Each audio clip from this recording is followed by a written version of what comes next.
We're talking front seven and the latest Patriots draft news. This is Patriots Draft Countdown presented by Bud Light. Let's do it. With the fourth pick, the New England Patriots select.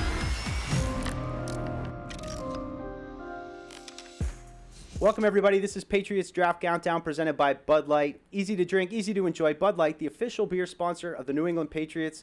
And it's getting exciting. A little over 3 weeks left before the NFL draft this year, guys. We've been talking about all this stuff. Today we're going to be focusing on the front seven.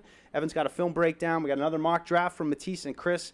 And here we're going to be talking about the latest news. So over the last week, guys, we've had some breaking news, some different things happening. The Patriots signed Stephon Diggs.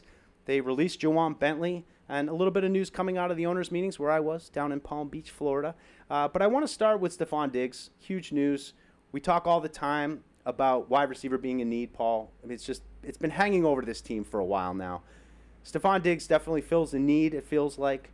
But he's coming off an injury. He's a little bit older. Not quite sure he's that guy, but he certainly makes an impact. How do you think it impacts the Patriots' view of the draft and the wide receivers? Yeah, I don't know specifically about the draft, but it is certainly a move that they needed to make. And we all saw the gaping hole at the position. And, you know, Evan and I were here last week when Steph came in, and I think we were all sort of impressed. Just, the ease with which he goes about his business, great personality, oozes personality from that podium when he spoke to us at his press conference. I think we had, some good stuff with him behind the scenes and sort of getting acclimated to New England. But I think specifically on the field, Mike, they don't have, in my opinion, a 1 or a 2 without Stephon Diggs. So you bring him in, you sort of roll the dice a little bit about the health. I mean, that's certainly a big concern, but I think the numbers are right. I don't think that they're necessarily boxed into a cage here if it doesn't work out. I think it makes a lot of sense, and I think the wide receiver room is better today than it was without him. Evan, Paul talks about the wide receiver room. Yeah. And how Stephon Diggs kind of fits in. If you were to look at the draft, though, how do you see it shaping up with the kind of player that maybe they might take? I don't think any of us are thinking, Travis Hunter maybe, he of course would fit in well. But let's say we get down in the second, third, mid-round. What kind of guy would you be looking for to complement this group and potentially raise their level? Yeah, I think it's a great question. Something that I've kind of racked my brain about a little bit is finding that complementary outside receiver to Diggs. Because I think Diggs is going to play more of that movable chess piece type of role, chain mover, inside and outside in terms of slot and outside usage. So, who's the guy that can really play that X position and get down the field maybe a little bit? And this draft, it's hard. Like, there aren't a ton of guys that perfectly fit that mold. Travis Hunter's his own thing. He's obviously elite. You draft him if you can. But Ted McMillan, I wouldn't say is necessarily that vertical guy. I think he's still more of a first and second level receiver. Jaden Higgins, Paul, not really that guy that's going to be down the field. You can allow me to dream. Third level.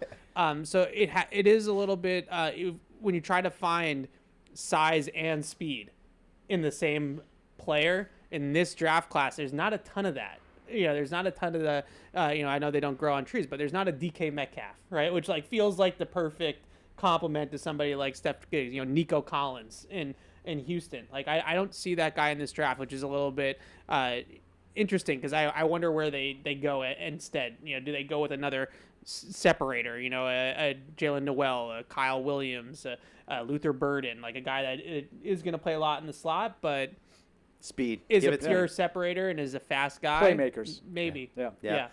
So I want to turn the page, Tease, for you. Rumor coming out of the owners' meetings there that the Patriots are getting offers for Joe Milton. Now, I think we look at things a little bit differently around here. I don't know what the scuttlebutt is out there, but we all watched plenty of practices last summer with Joe Milton, and we saw how we finished the season as well. An impressive performance, to be sure, but at the same time, I'm not sure where all this talk, Tease, is coming from that, your first, second round, I know how valuable quarterbacks are in the league right now. But does it make sense for the Patriots to move on from Joe Milton at this point if they're just going to and I think realistically we're talking about a day 3 pick. That's what I think we all view his realistic trade value right now. Does it make sense to trade him for a day 3 pick at this point, or does it make more sense for this team with Drake May, of course, at the top of the depth chart to keep him around and see maybe how it looks next year? Yeah, I think it has to be a day 2 pick. Otherwise, just if he's that good, you know what I mean? Why would you move him if he's that good. That being said, if say Drake May gets hurt, I can't watch Josh Dobbs for a full year. I'm sorry. I'd rather watch Joe Milton, see what he has. But I mean, if you can maybe get a high, like a fourth rounder, maybe. But I think you might be able to hold on to him for another year, and maybe get some more for him. I agree with Tease. I think there's value in a quality backup quarterback. So if you are that high on Joe Milton, second year of a rookie deal, I would hold on to him unless someone wants to get silly and give you way more than you're thinking right now. But to me, it wouldn't even begin to be a thought until you're talking about at least a day 2 pick. And I'm with you, Mike. I'm not sure that he's worth that yet. But, this is a testament to the teams, there, and there's about a half dozen of them, that are really desperately looking for a quarterback. So I'm not going to rule it out. Evan, you've said it before. You said Joe Milton is just an intriguing player, and you can see why. He went to a couple different colleges. Big colleges. He looks like Cam Newton out there. He's doing backflips. He's throwing the ball, through the lighthouse here at Gillette Stadium.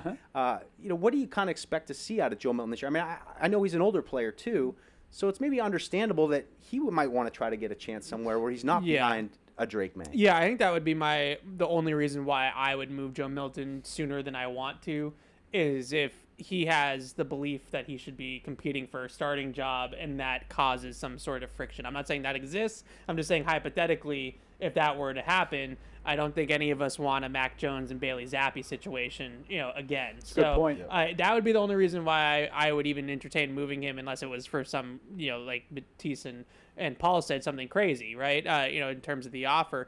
In terms of Joe Milton, the talent, I think what you just wonder is if you put him into this draft against Jalen Milroe, Will Howard, Riley Leonard, like all these other, Tyler Shuck, Paul's guy. Like if you put him into all that group, like where does Joe Milton fit? Because last year's draft was so quarterback heavy that he got knocked all the way down to the 6th round. But does he go in the 3rd round in this draft? Does he go in the 4th round in this draft? But like you said, a lot of programs, Tennessee, Michigan, all these teams thought that Joe Milton was the guy. Like he was going to be the next big thing. And it just has never the consistency has never been there for him. But I would like the Patriots to hold on to him more as insurance in case, you have another high upside player at that position. I think if it was one game, you might go with Josh Dobbs. But if it was half a season, then maybe you would be going with Joe Milton. Do you think what's the instant yes? Like, is a 4th an instant yes? Like we're doing it? Or? Not for me. I think a top 100 pick, I would do it for. Anything on day 2, I would feel like is probably cashing in when his value is the highest.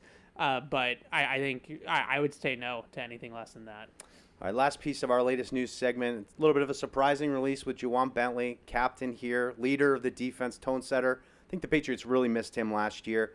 I was a little bit surprised, but probably not quite totally shocked when you saw the kind of players that they're signing, Robert Spillane. It seems like there's a real, I don't know what the word, I'm struggling with the word to try to find the premium put on speed. It feels like that's what this defense is headed to. Yeah, a philosophy shift. And, nothing against Juwan Bentley. I do think the team released him with an injury designation, so probably part of his recovery as well. But how do you see that impacting their draft needs, Paul? Do you think they're going to continue? I mean, they did make a couple signings there at the linebacker position, so they do have some players there, but it's still a big loss. Captain, leader, big part of your defense. On the field, maybe you are looking for another one of those types of linebackers, and we've talked a lot about the potential for a philosophy shift, like Evan said. Just the smaller, quicker, more athletic guys that might go sideline to sideline. But, Evan and I talked on some earlier this week on PU just about maybe more of a culture kind of thing and Vrabel searching for his versions of Juwan Bentley. And I don't think anybody would have anything negative to say about Juwan Bentley, the character, the captain, just elite leadership, right? But I think Mike Vrabel might be looking to say, okay, those guys, and I think he used the comment out with you guys, captain's not like a 4-year term or anything. It's every year it changes. It's not like a contract that you sign. So I think Mike is looking for his guys to sort of fill those roles. And I don't think it's a coincidence that it's Bentley, it's Wides, it's Jonathan Jones, it's David Andrews, a bunch of guys that have been around here for a while and have been leaders, and they're no longer here. What do you feel about this class for off-the-ball linebackers, Ev? I think it's a great class, but I think what's interesting about it, just coming through some of these linebackers, is do they not want a thumper at all? Like, they don't want anybody that is going to, take up space and take on blocks. And even if it's just to play goal line and short yardage and, run downs and things like that.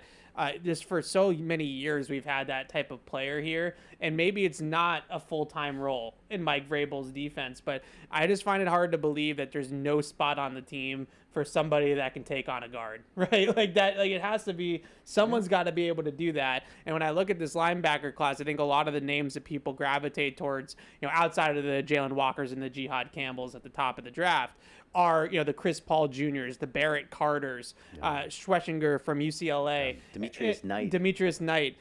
All these guys played 225, 230. Great speed, great coverage ability in some cases. I think Knight's probably the best downhill player out of the group. But Chris Paul Jr.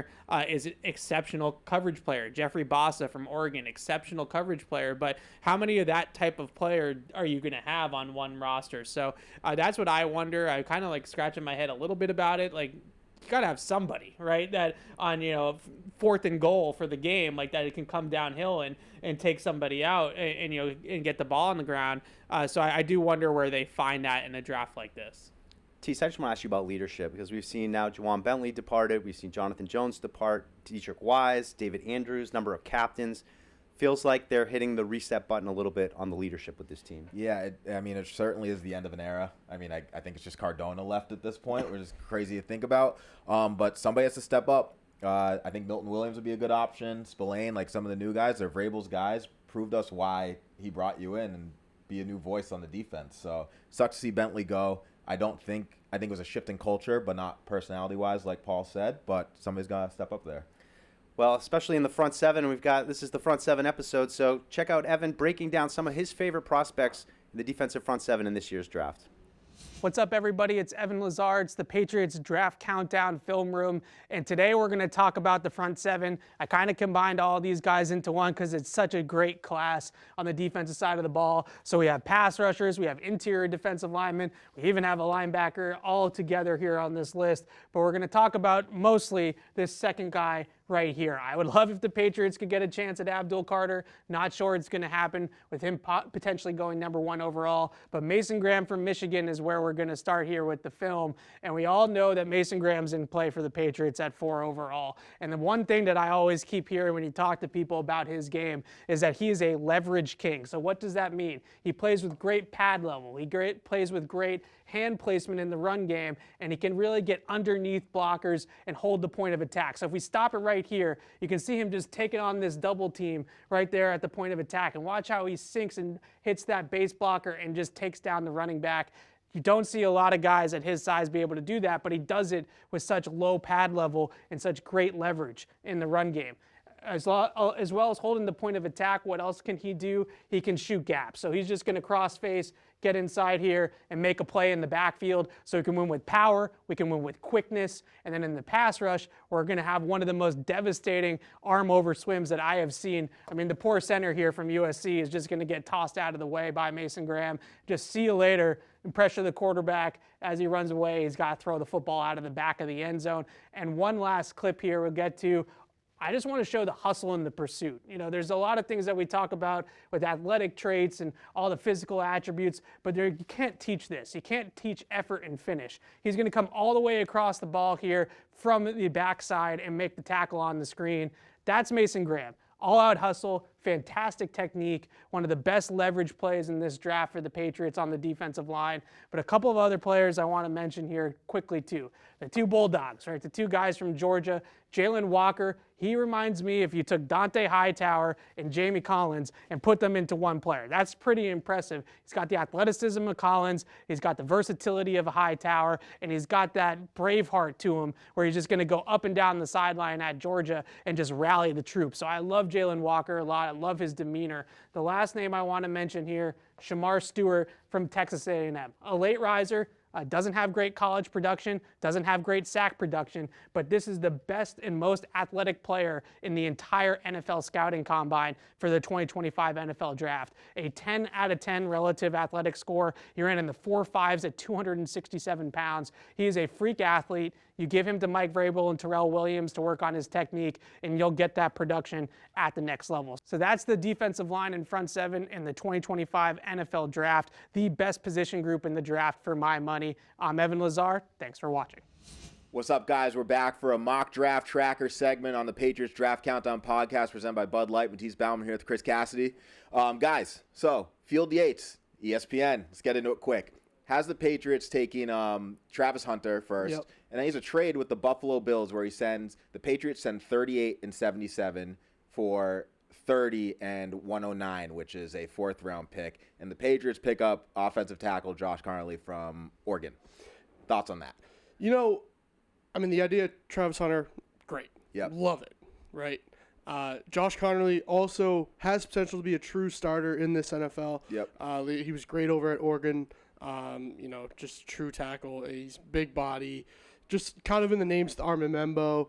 Also in the names of Will Campbell. Obviously, those are the two top-tier draft picks in that first round where Connolly does fall into that kind of Josh Simmons, also, like that sort of area of the draft. So, it's really appealing. I do think there's a trade-in scenario.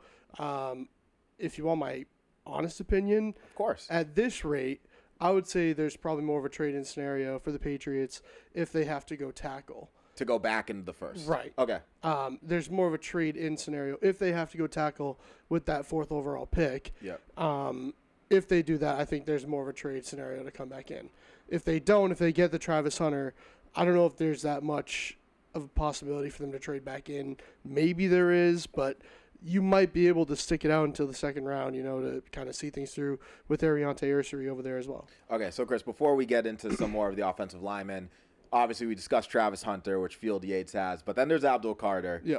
But it kind of seems, which you know me, I love Abdul Carter. That's my option 1A. Yeah, of course. Hunter 1B. For me, it kind of seems like the Browns might be passing on to quarterback, Giants too. So last time we talked, it kind of seemed like Travis Hunter and Abdul Carter were on the board, but now it's kind of turned into that they might not be there. No, and partially because the Giants just signed Russell Wilson 1 year. Jameis. Jameis as well. That quarterback room is full. The Browns, they're looking to talk to Kirk Cousins a little bit. Kirk needs a home, and he's a good quarterback. Browns have that luxury of taking him if they want to. So if that kind of happens, that leaves the door open for both of them to take Travis Hunter and Abdul Carter. So a lot of things could kind of transpire in those top three picks. Okay, Chris, so before we get into the rest of offensive linemen, our friend Mike Dussault was getting a little slandered for the Genty pick in his mock. But that being said, if Hunter and Carter aren't there, do you go O-line or maybe Genty? Like, I don't know. What are you thinking? You kind of have this back and forth battle with it. Yeah. You know what I mean? Because obviously the O-lineman is very appealing. That is what you need most. I think that's what the fan base wants the most. If those two aren't available, you got to get a guy to really strengthen your offensive line. That being said, this mindset of the first four picks of this draft has been find the guy best available. And Ashton Genty has to be up there as one of the best available players on this draft. So, you got to walk that tightrope a little bit. You got to take risks, but at the same time, if you want to trade back, maybe there's a chance there and he's available. So I don't see him going further than 10. Yeah, no, Chris, I agree. So then let's get into some other mocks. We had Chris Trapasso and Lance Zierlein taking Will Campbell. Yep. But then we had Eric Edholm from NFL Network or NFL.com was Armand Membo. Yeah. So between those two, I think I'm taking Campbell. Oh, 100%, I don't really buy into the arm length stuff. If you can play, you can play. Membo, guy's a house. Yeah, he and is. he's a right tackle, but you can move him over.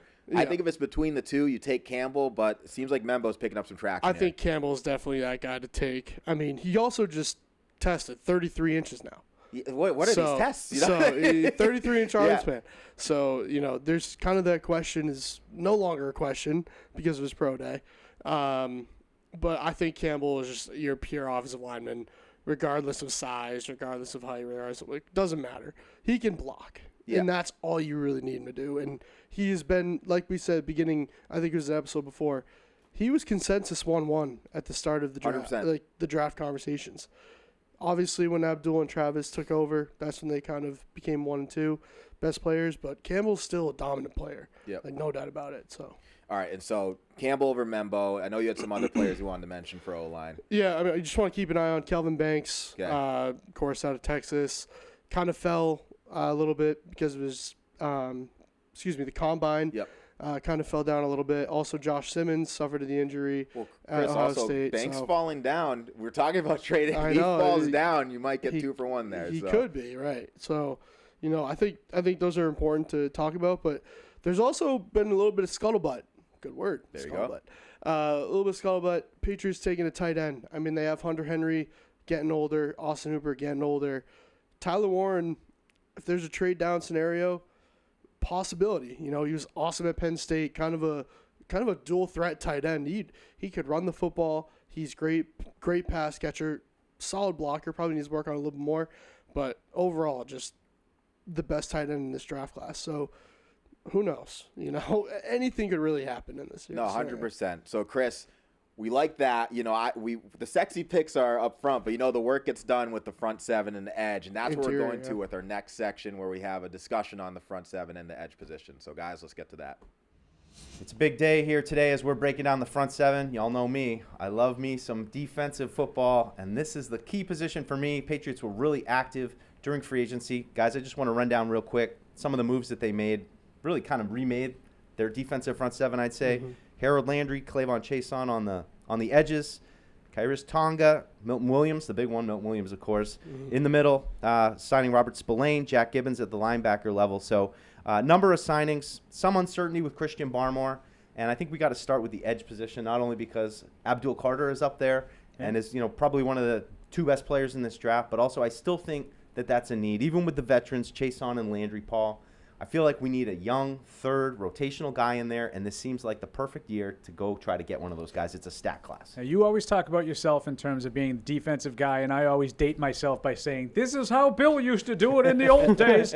They always had some veteran guys, and then they would find a way to get a younger guy, younger talented guy to sort of apprentice underneath them. That's why if you had an opportunity, it doesn't look like it's going to happen, but if you had an opportunity to get Abdul Carter, that would be an absolute home run. But there's still some other options here. And I know, Evan and Chris, are frothing at the mouth with all these different names.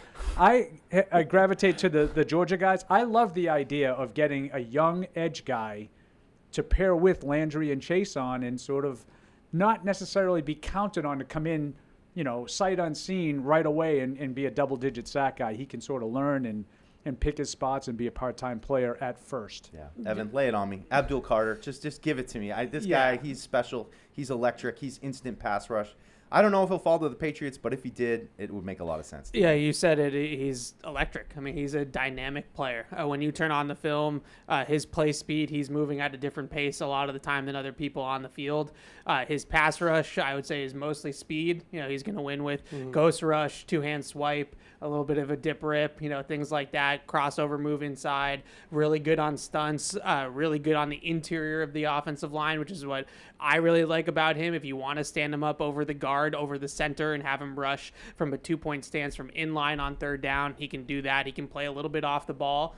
Did that early on in his career at Penn State. Can spy quarterbacks if you want him to do that. So it's pretty much anything that you want him to do from a pass rush front 7 standpoint, Abdul Carter can do. And I think the 2 comparisons you hear about the most with him are Von Miller and Micah Parsons. He tends to gravitate more towards the Von Miller comp himself. That's what he said at the Combine. But number 11 at Penn State with the cutoff jersey, it's easy to see Micah Parsons there as well. Big time. Chris, what do you think? Yeah, I mean, I think Atis and I have talked about it on previous podcasts. Like, Abdul Carter is just so appealing, and if he falls to that sort of spot for the Patriots, like, I don't know how you pass up on that. You need a guy to bolster that line, that defensive line, defensive front. They have the additions of Landry and Chason. They have Keon Waidu to kind of play an edge role.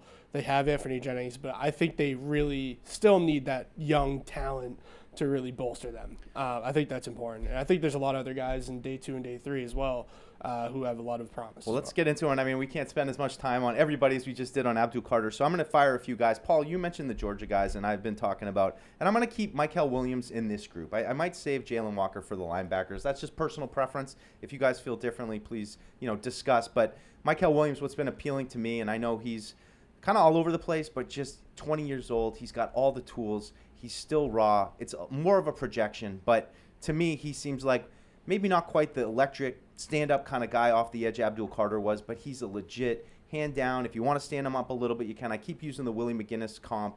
Just a versatile guy you can stick on the edge, and he could probably do anything. He's a favorite of mine. Nick Scorton's another favorite of mine, and Shamar Stewart. I just throw those three guys at you right now. I know there are a couple others, Mike Green being one, but those are three guys that all kind of stand out to me, play hard, play with excellent effort, and I think that, and certainly Stewart and Scorton are really good testers as well. Yeah, and I think there's a difference between a 4-3 end and an edge guy. That's what we're kind of trying to figure and out, I think right? that's where what you were talking about. I think I think Scorton, I think, is more of a 4-3 end than say like Jalen Walker, who is, if he's going to play on the line, it's going to be strictly as a stand-up edge guy. So I agree with you. Those aren't necessarily the same. I like a lot of the names you threw out there.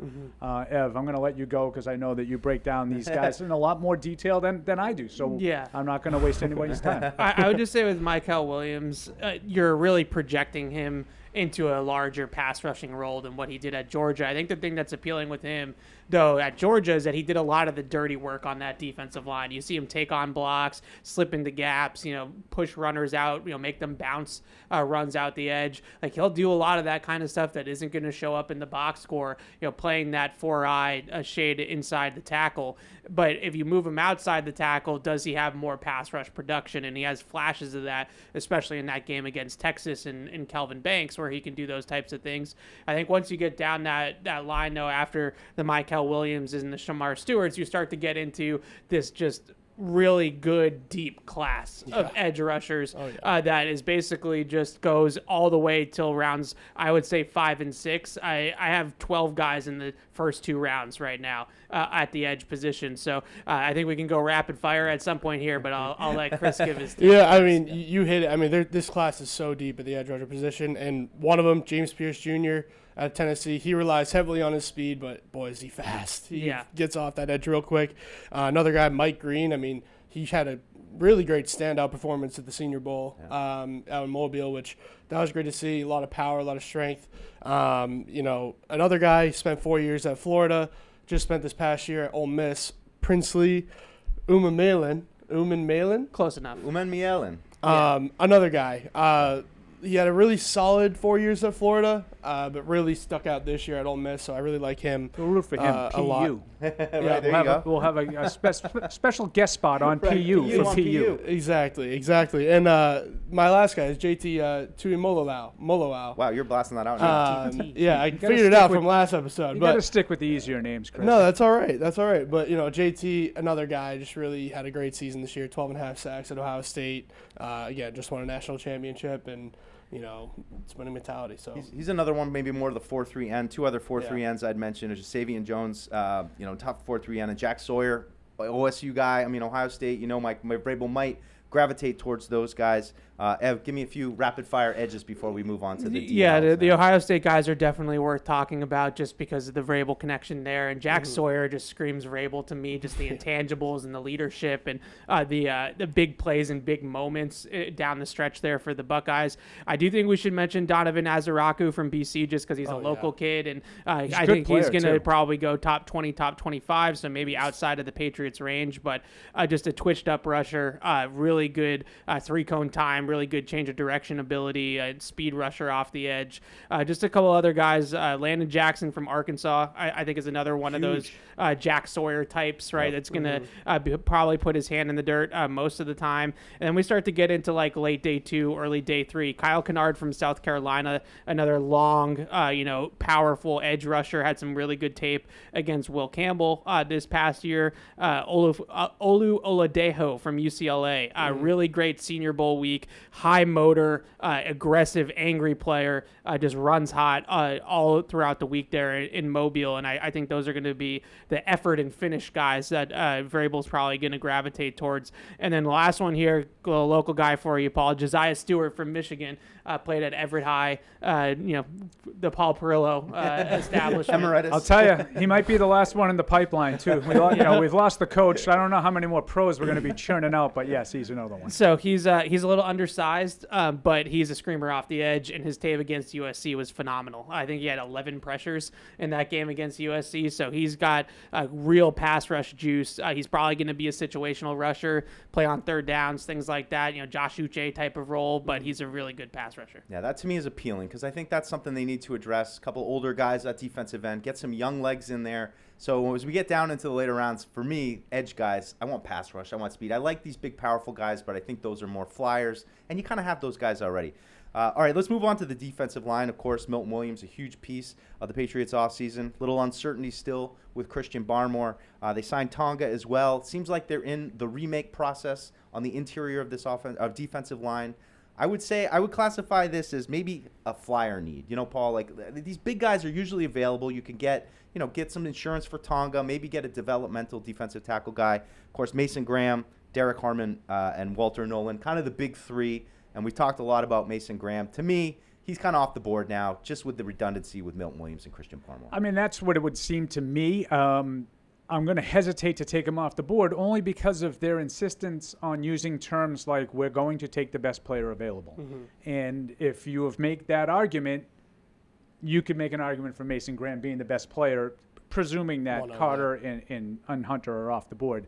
I would agree with you. I think there's, him and Milton Williams are very similar body types and play styles. So I don't know if you need two of those. But, when has anyone ever said, you know what the problem is? We have too much talent here. No one's ever said that. Yeah. He's a good player. Yeah. Derek Harmon, too, a favorite of mine, Evan. Like, just a guy that could probably move around a bunch. Derek Harmon, too. Tough player. Yeah. Probably going to go in the donut, as I like to call it, in between where the Patriots are going to pick somewhere probably in the top 10 and those early teens. That seems a perfect spot for him. Yeah, he's one of those guys, too, along with Kenneth Grant, that I feel like would be good fits, but are probably going to be in the donut. That's a good one, a good term for both of those guys. I think both those guys can play a little bit closer to the ball, maybe at the nose tackle position or the one technique shaded into the A gap. And that's the one thing I would look at with these defensive linemen potentially is somebody that can do that. Because I think they're going to have enough pass rushers on the interior between Milton Williams, Keon White, and hopefully Christian Barmore. Mm-hmm. They're going to have enough juice there at the three technique or, those pass rushing spots on the defensive line. The real question is who's going to play the nose. And I think Tonga is probably the short-term answer there.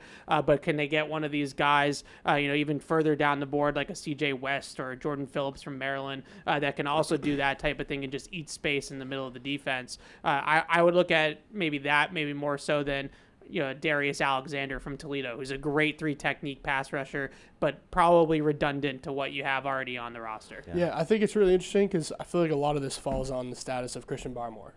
He's such a question mark, and obviously you have to fill these holes when you can, but it's so hard to tell when you want to fill them because you 100% don't know what Christian Barmore's up to. So he's such a massive piece on the defensive line. So who knows? But another guy that you guys haven't mentioned yet, I like Al Collins from Texas.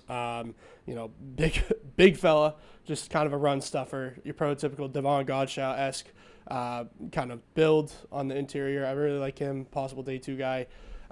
So I'd say out of the guys you've already touched on, that is my kind of other one that I want to mention. Yeah, just two other ones I'd throw in there. Ty Robinson from Nebraska, Ty Hamilton from Ohio State. Just another couple tough, big guys inside. Kind of have that Vrabel playing style. All right, let's move on, guys, just to the linebacker group. And, again, a position in transition, maybe a little bit. Robert Spillane, Jack Gibbons in. We're hearing about Juwan Bentley losing some weight to maybe fill the need that they have for this kind of scheme that they want to run. I don't know if it's a huge need, at least on the interior. But it does seem like, again, as we talked about, the edge, the defensive end, it kind of gets a little murky. And a guy like Jalen Walker from Georgia, it's easy to see him being a movable chess piece. I mean, he's exciting to watch. Yeah, I mean, if they want to play him off the ball, and I know he played some of that at Georgia. I think of like Nakobe Dean, guys like that in the past. You don't have to be 250, 255 anymore. That's the thing I like most about what I'm hearing. reserve judgment until I see it. But what I'm hearing about how Mike Vrabel wants to sort of transform the front seven, that's the thing that excites me the most, getting athletes like that in space and being able to run sideline to sideline. Yeah, tee you up for Jihad Campbell, though. Yeah, both those guys. I just would quickly on Jalen Walker, who's just a fantastic football player. I mean, he is instinctive, flies to the football, great athleticism, off the charts versatility. You can play basically all three linebacker spots, play him out off the ball, interior pass rush, or on the edge. I think a lot of people like him best off the edge, but he, to me, screams like a Dante Hightower type of role where he's playing off the ball on first and second down, and on third down, you put him on the line of scrimmage and let him rush the passer. This is a guy that, he gives those Braveheart speeches, right? Like he's going to go up and down the sideline and bark at guys and get guys going. He did that a couple of times last year at Georgia. He's a leader of men. He is a true captain. I can't say enough good things about Jalen Walker. I just think, for the Patriots, it's just a matter of, investment on defense. Like, are we hammering the defense a little bit too much and neglecting offense? Once you get away from Carter and Hunter, now you're talking about Jalen Walker being in the same kind of tier as like Will Campbell and Ted McMillan and Tyler Warren and Ashton Genty, and is it worth it at that point to go defense again? But he's a phenomenal player. Jihad Campbell is another one that I was surprised early on. The media was kind of late to him, I felt like. He is another one of those prototypical linebackers. I think there's a lot of Jamie Collins to his game. A ton of athleticism, can play both roles, like I said, with Jalen Walker as well. Has some really good reps chasing down mobile quarterbacks too from the second level of the defense. Can cover, can run the seam, can cover guys down the field on vertical routes. He's a really good football player too. Probably one of the first round pick in this class. Yeah, I mean, Jihad Campbell's going to find the ball. You know what I mean? He 119 tackles this year at Alabama. Like, that's crazy. I mean, for me, Chris Paul Jr. at Ole Miss, another guy, kind of similar to Jihad Campbell, a little bit different, more on the internal part of the linebacker position, the middle linebacker role, kind of stopping the run, more of a run stopper there. And I mean, I like Kobe King out of Penn State too. I mean, he shows a lot of good stuff as well. For me, I like Shamar James out of Florida. Also more of an interior front seven guy, kind of more of a run stopper there, and Cody Lindenberg of Minnesota. Good names. Got just a few more to throw at you guys before we wrap this up. Demetrius Knight Jr. was one guy that stood out to me. Ran really well at the combine. Ran a 4.58. Didn't know if he was going to do that, but a bigger guy. He's got kids and married already. He's like one of those guys that comes out. You're like, he's already a full-grown man, knows what he's doing. I don't know if it's a huge need, but I like the player. I know Jeffrey Bassa, too, from Oregon is a leader, guy in the middle. And last one, I just think really interesting player, Carson Schwessenzer from UCLA, who's a special teamer, comes on and has 90 solo tackles, leads the league. You love tackles, Chris. He had the most tackles in FBS, solo tackles. So just love that story. Intense guy. I don't know if these guys really fit. Anybody out of those group that stand out to you? Yeah, so Schwessenzer and Danny Stutzman from Oklahoma, I feel like, are in a similar category of like kind of Robert Spillane almost in a way, where like you just watch them play and they just run hot. They are constantly around the football. They're flying around the field. They play with great effort and great just hustle and really max out the athletic gifts that they have with instincts and hustle. So those two guys, I would say, are Vrabel type of guys just from that standpoint. Jeffrey Bassa from Oregon, though, I think is a really interesting player. He started at safety at Oregon, then moved to linebacker. Probably the best coverage linebacker in this portion of the class. Day 3, early day 3, late day 2 type of portion. So if they're looking for a true third down coverage linebacker, he has some really high level reps covering guys down the field and catching guys down the field in zone coverage. So those are some of the names I would say, probably not really a need they're going to go for in the top 100, but maybe if one of those guys were to slip into the 4th round. All right, well, that's going to do it for this edition of Patriots Draft Countdown, wrapping up the front 7. And look at this, it's already April, guys. The draft is fast approaching. Stick with us. A few more episodes to go here on Patriots Draft Countdown, presented by Bud Light.